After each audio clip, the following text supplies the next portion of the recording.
All right. Good morning, everyone. Glad to see you all. We're going to talk about some onboarding. Yeah, it's just barely morning. Thank you for checking. Just barely morning. Glad to see you all. We're going to talk about onboarding for new to Elixir developers. And we're actually only going to talk about Elixir just a tiny bit, but that's okay. We're going to roll with this. So here's the thing. When we bring on a new hire, a new team member, they have a lot of stuff that they have to learn in order to be even like nominally productive on your team environment most of the time. For most of us, when we're like hiring, it's into an established team, an established code base, in an established business. We have startups and whatnot, but the vast majority of jobs are jobs where you work with a legacy code base. Cool. I love legacy code bases. Unironically, I love them. But it means, though, that when we have somebody who's coming in, fresh out of college, fresh out of a boot camp, fresh out of another company, wherever they might be, they need to be learning the tech stack, which in our case would be probably Elixir, Phoenix, Nerf, something like that. They need to be learning at least one code base in most cases. Every React code base is its own weird little nightmare. Every Rails code base of a certain age is its own weird little nightmare. Every PHP code base of any age is its own weird little nightmare. And we get to learn it, right? We get to go in there and find all the like horrors that other people have done and that a year from now we'll be able to put our names on too. Great, right? It's great. We've got team practices and rhythms. Some teams are like, yeah, we're capital like SCRUM Scrum. Other teams like we're Agile. Other teams like, no, we call ourselves Agile, but what we have is a waterfall flow and a Jira board. We do retros, but retros formats are different. Like we have practices, we have rhythms, we have things that we do that, even though they're like superficially similar from team to team, still vary from team to team. That's a thing for us to figure out. I've joined teams and been told, no, we actually don't do code review here. It's not a thing we do here. Those are things that are hard to predict on the outset. We've got line of business. Just what's the industry? What part of a company? Like, who are the people who are using this thing? What are they trying to do? Why are they trying to do it? For what purpose? And in most cases, how does this support our company's ability to make money? Frankly, that's the thing, we learned that again and again as we join teams. How does this particular team integrate with the rest of the organization? If I've got like a full stack development team, like I just described, you've got like a small group of developers. If you've got a team with like a strict like front end, back end, data science, DevOps teams where they somehow collaborate in a weird hierarchical fashion, cool. But until we know, we don't know. Similarly, oh no. We have institutional structures. It's about the company. Where are the bathrooms in this office? How many snacks am I allowed to take? Do I have to put coins in the jar for the snacks? Do we have a snack jar? Am I responsible for bringing my own snacks? And I can just put them somewhere and hope nobody eats them. Who do I talk to about time off? Who do I talk to about figuring out how to get another copy of my insurance card? Who do I talk to about correcting the name of my spouse on my insurance card? These are things we have to figure out every time we join a new team. And so what this means then is that our new hires are just ingesting a lot. And frankly, most of it's going to fall right out of their heads as soon as we say it because of how much stuff we're ingesting. We'll talk more about those mechanics here in just a second. Now, this is where I'm going to be a little spicy. As a consultant, I join new teams every 3 to 6 months in most cases. As a software engineer, I've changed jobs every 2 years or so. For most of my career, most companies onboard poorly, frankly. Several jobs ago, what junior developers were told was read the code base, ask someone if you have questions, and then just let us know when you're ready. Just let us know. How do you know? In a more recent client engagement, just go learn Ruby and tell us when you're done learning Ruby. And then go learn Rails. I don't know, try a tutorial. And then just tell us when you're done. It's terrible. Alternatively, this one's more common. here are some bug tickets. See if you can figure out if it's a bug, which part of the code base that bug might live in. What's the actual desired behavior? Because often those bug tickets are like, that's wrong, instead of like, what should be right? Is it really a bug, or is it somebody who just wishes a feature worked a different way? Has this bug been fixed already? Can we reproduce? It's not an effective strategy. I mean, every strategy over enough time, every onboarding strategy over enough time is eventually effective. But what often happens, and I have this conversation with with recruiters who contact me. I'm not looking for a job, but recruiters still contact me because of like the words on my resume. And they say things like, well, what we need is a staff engineer who can hit the ground running day one without any support whatsoever and just be like maximally productive. And it's ludicrous. It's flat out ludicrous. It's not going to work. I'm really good at getting up to speed in a new code base on a new team. And by golly, that display sleep's just going to keep getting me.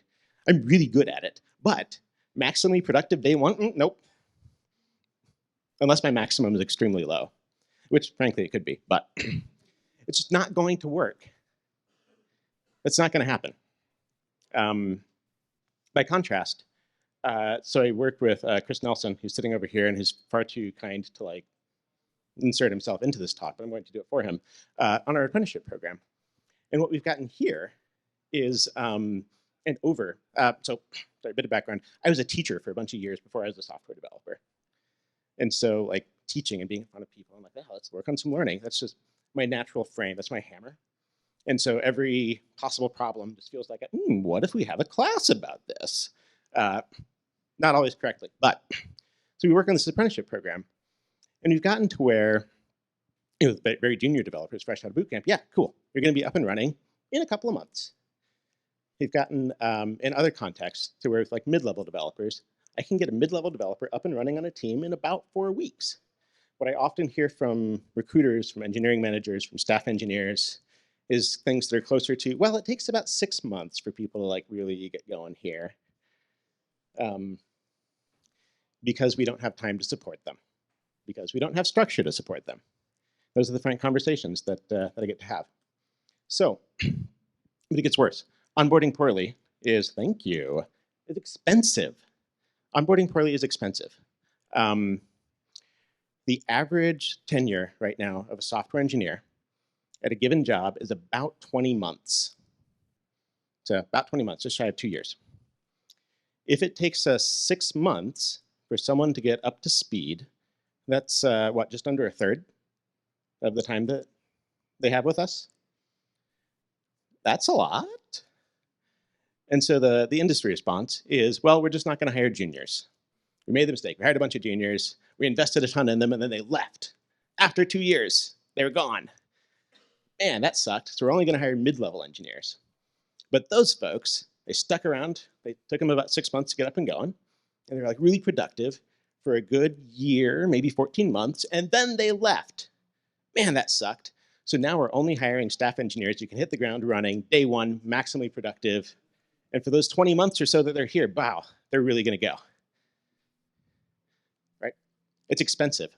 Furthermore, even for the folks who do stick around, the amount of time that we spend cleaning up after work done by well-meaning people who don't know that there are patterns already in the code base for this, who don't know, this new language that I've not tried actually has some interesting like capabilities that we might consider.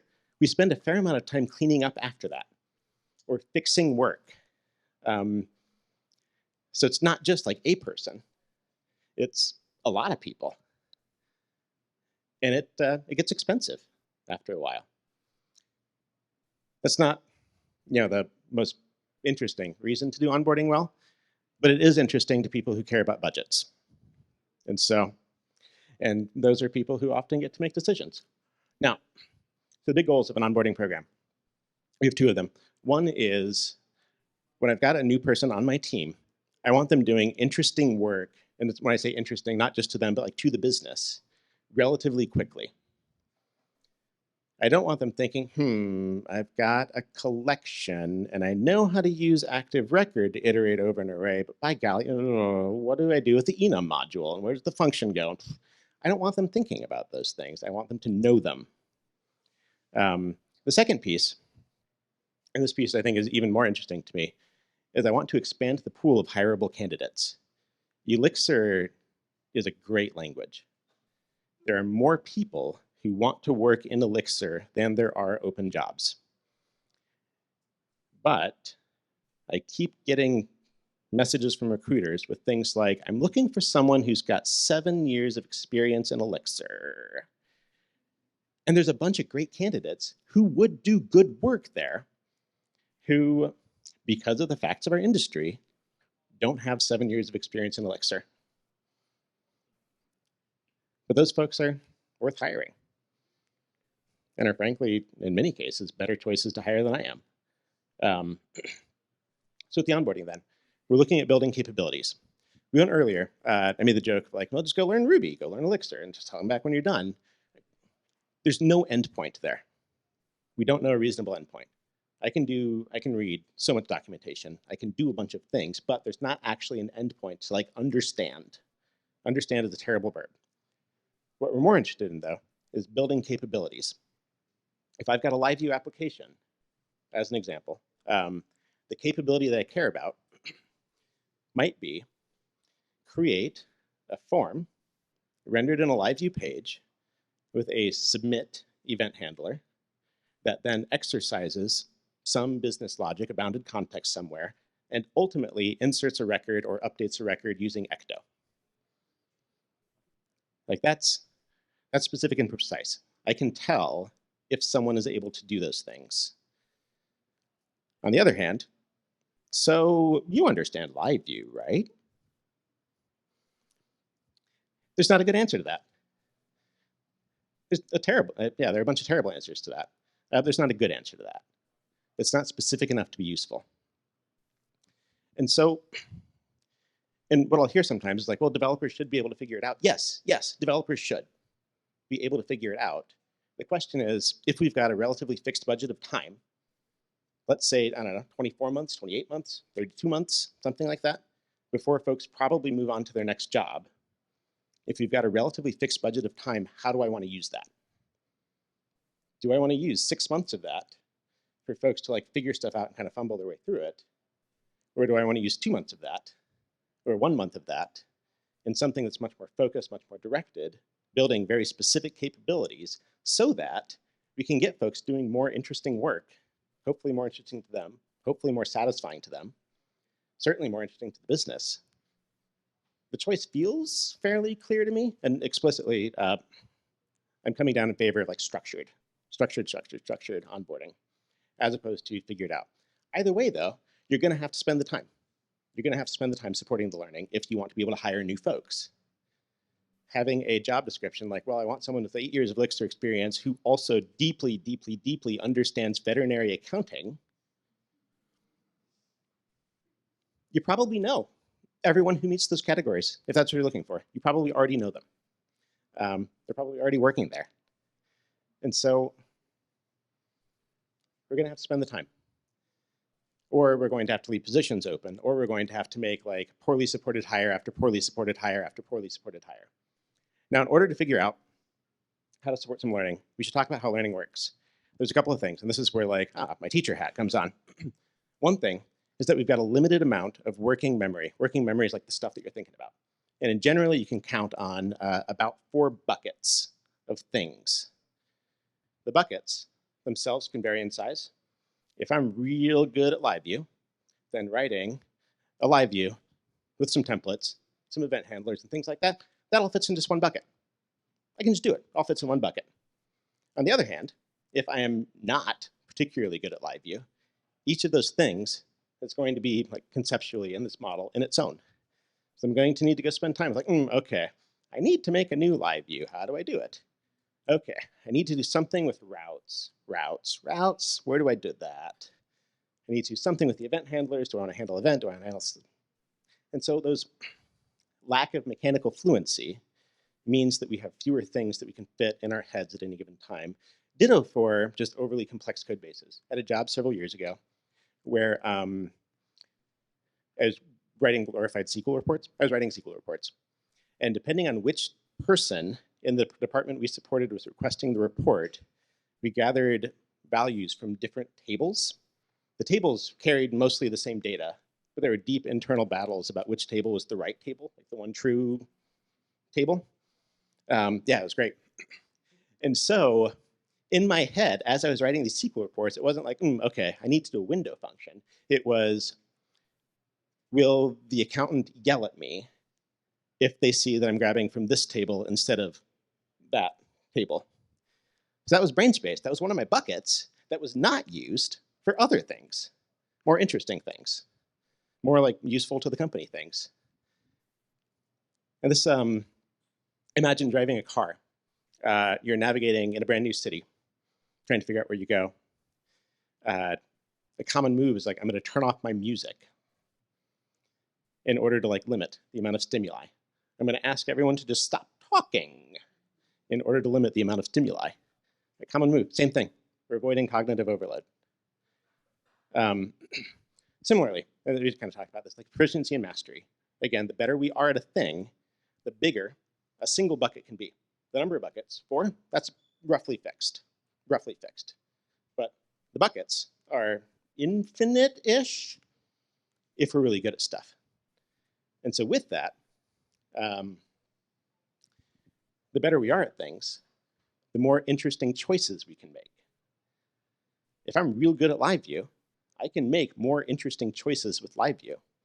If I'm like Brian Hunter, and I'm really good at like processes and OTP things, then I can do things like what Brian Hunter can do and make interesting choices with processes and OTP things. I can't, but Brian, who's taken the time, can because of mechanical mastery. Along with this, what we know predicts what we learn. It's something that's brand new to us, totally remote. The likelihood that we're going to learn it successfully right now is relatively low, as opposed to, gen servers are kind of like live views. That's pretty similar. I can pick it up relatively quickly. The farther away it is, the harder it is to pick up quickly. Not that we can't, just not quickly. And so, along with that, what we practice, though, determines what we remember.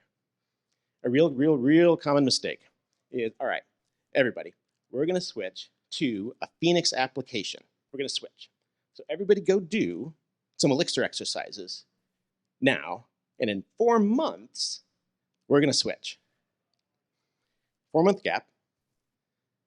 How likely is it that we're going to remember anything? Very small, yeah, very small. Like remember bits and pieces. There'll be like enough there that we can maybe like be a little faster the second time, but it's pretty small. As opposed to, we're making the switch next week. We're going to do a lot of pair programming, but let's go through this higher. We're going to do lots of exercises to practice this higher. Similarly, novices self-direct their own learning poorly. They focus on the wrong thing. They fall down rabbit holes and traps that they don't know are there. They select resources that sound convincing and might or might not be useful. Novices self-direct poorly. The joy of being like a domain expert is that you've stubbed your toes a bunch of times on a bunch of different things, and you can say, watch out, that's a trap, that's a trap. That's the joy. That's most of my job, actually, when I join any teams, like, those are traps, let's avoid it. So with all of this, structured learning in a structured domain, your code base is a structured domain. You can say this regardless of how gross you might feel about your code base. Your code base is a structured domain. The Elixir programming language is a structured domain. Stuff has names. I'm trying to write a new novel, not a structured domain. I have to come up with all this stuff. I'm thinking about things. The act of writing a grammatically correct-ish sentence, structured. There's all sorts of great resources there. And so, with all of this, the faster we build the skills, the closer we are to doing more interesting work, which gets exciting. Now, a good onboarding program. I'm going to speed up just a little bit because I'm betting it's a classic trap of running out of time. If we're learning well, this is ourselves supporting someone else's learning, one thing at a time, lots of repetition, so that way we can get some mastery and figure out where some of the traps are. Get proficiency. I like about 80% as a success rate before moving forward. The learner ideally follows a path rather than guiding their own path. The reason for this, again, is like, remember the 4 buckets? If one of my buckets is, what should I learn? And the next bucket is, how do I know if I'm learning it right? And the next bucket is, how do I know when I'm done? Not a whole lot of space left, right? Not a whole lot of space. On the other hand, if my bucket is, I'm going to go check my checklist, get the next thing, work through those exercises, get some feedback, I have to make significantly fewer choices about like the act of learning and can instead focus on just the thing that I'm learning. That's going to be faster. It's going to be more effective. And then beyond that, identifying like some notion of minimum productive competency. I'll be spicy again for just a second. I don't know that I've ever actually written in production a process, a task, an agent. I haven't done anything with like multi-node stuff. Not super relevant for the work that I do. So if I'm onboarding somebody into one of those code bases, do I care on day one that they can talk to me about the OTP? No, I don't. It's interesting to know eventually. Knowing those things opens up new possibilities, but do I care day one? No. If I'm in a code base where we're doing live view, but we're mostly using structured components that already exist, do I care if somebody coming in day one is really good at CSS? No, I absolutely don't. I'm expecting them to use the pieces that already exist. We'll deal with CSS later. So getting a sense of like, what do I need for this role day one? And focusing on just that, which lets us edit ruthlessly. Now, what does that might look like? Good verbs. So understand, terrible. Do you understand CSS? No, who does? A small number of people. A small number of people.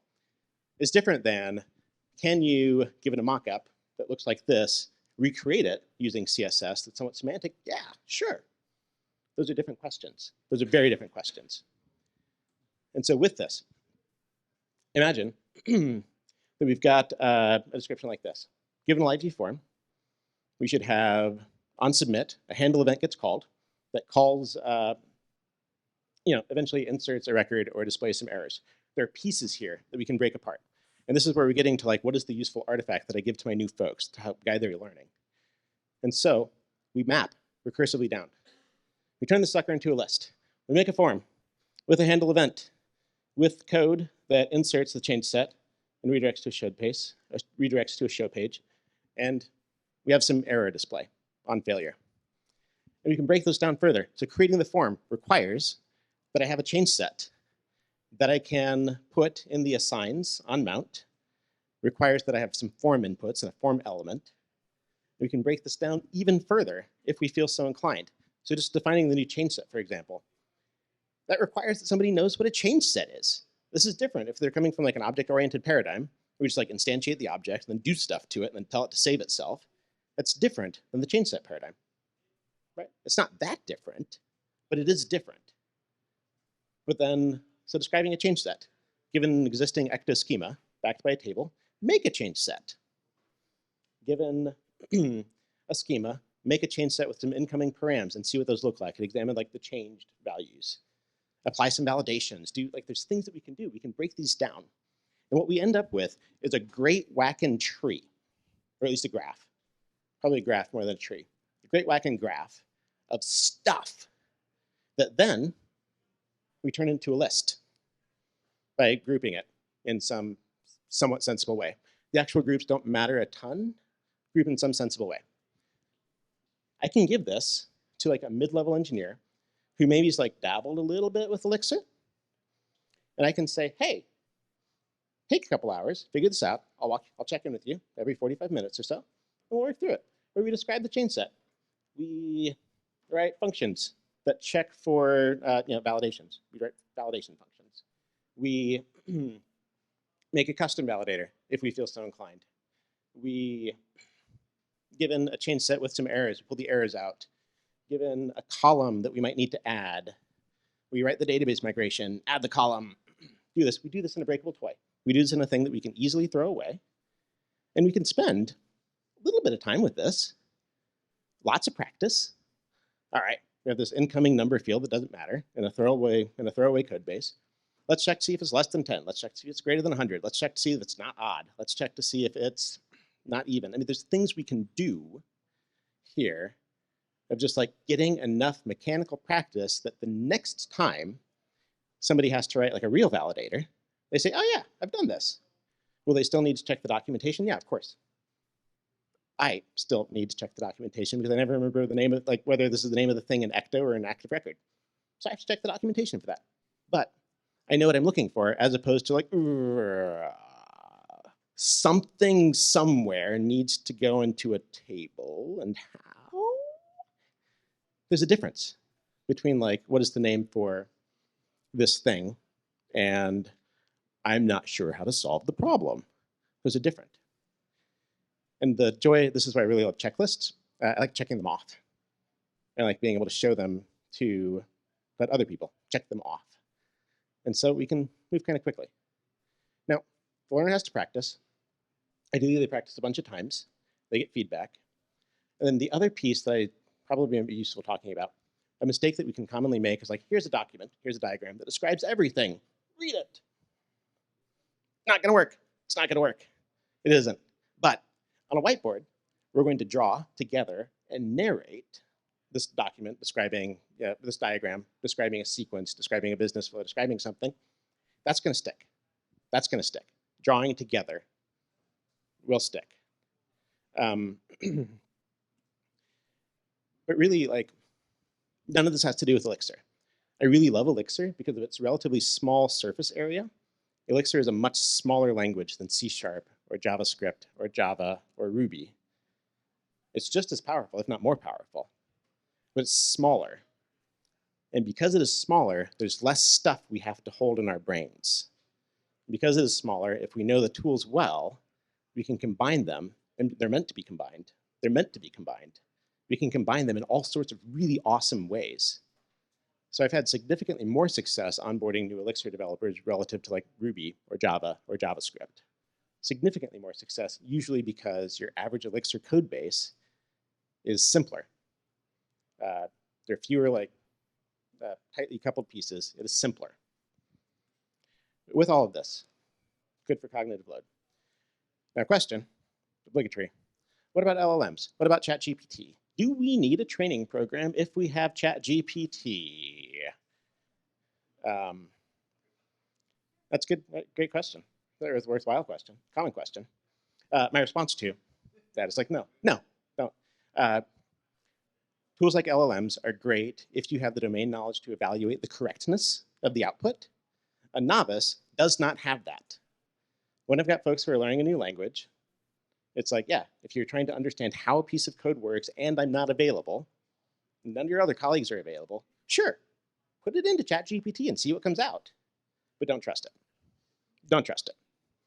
And certainly don't use it to generate things because like the resultant code of these learning artifacts is significantly less interesting than the process of creating it. Okay, but mostly when building these onboarding programs, it's about your context and your team. What do folks joining your team need to know? Make that list, make the problem much more defined, off we go. We build those capabilities, and in doing so, we have a much faster path toward doing the interesting creative work. It doesn't need to be a full class. It can just be a checklist. Truly, it can. A checklist and some guidance for how to do exercises. A developer can work through that, and they can work through that successfully and with some support. And with all of this, the real goal is like reduce the cognitive load by building mechanical competency, by reducing like the number of questions we have to answer in order to answer a question. And with that, we go fast, we go cool, we build interesting things. It's not gonna fix culture. It's not gonna fix crappy processes. It will fix, I go slow because I don't know these things very well. It will fix that. So with that, thank you all. If you'd like to talk about your team's onboarding, come find me. I'll work through these exercises with you. Come find me. Yeah, thank you all.